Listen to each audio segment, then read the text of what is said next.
Hi friends, welcome to our channel Chandrakala's journey. ఎలా ఉన్నారండి? బాగున్నారా? నేను కూడా చాలా బాగున్నాను. చదువుకొని కొద్ది రోజులు జాబ్ చేసి తర్వాత కనుక జాబ్ నిలిపేసి ఇంట్లోనే పిల్లలు చూసుకుంటా ఉన్నామనుకో, మన ఇంట్లో వాళ్ళు బాగానే ఉంటారు, కానీ మన చుట్టుపక్కల వాళ్ళకి ఎక్కడో కాలుతుంటుంది. అది ఎందుకు కాలుతుందో నాకైతే అర్థం కాదు. ఎందుకంటే చదువుకుంది జాబ్ చేస్తుందేమో అనుకుంటే, లేదబ్బా ఇంట్లోనే కూర్చొని పిల్లలు ముడీలు కడుక్కుంటుంది, ఇంట్లోనే పిల్లలు చూసుకుంటా ఇంట్లోనే ఉండిపోయింది, ఇంట్లోనే పిల్లల్ని చూసుకుంటా ముడ్డీలు కడుక్కుంటా ఉండిపోయింది అంటున్నారు కదా. వాళ్ళని బాగా చూసుకోకుంటే ఇంకెవరు చూసుకుంటారు? మీ అమ్మలు కూడా మీకు అది చేశారు కదా, మరి అప్పుడు తెలియలేదా? మీరు నన్ను అంటున్నారంటే ఇండైరెక్ట్గా మీ అమ్మల్ని కూడా మీరు అంటున్నట్టు. నేను ఇప్పుడు జాబ్ చేయట్లేదంటే నా పిల్లలు నేను చూసుకోవాలి కాబట్టి. ఇంకో విషయం, నేను ట్యూషన్ స్టార్ట్ చేసుకున్నాను, 2 years అయింది.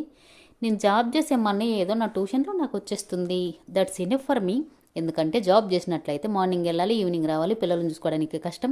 కానీ నాకు అలా లేదు, ఇంట్లోనే ఉంటాను, పిల్లలు చూసుకుంటాను, ట్యూషన్ రన్ చేసుకుంటాను. మీకు అర్థమైంది అనుకుంటాను.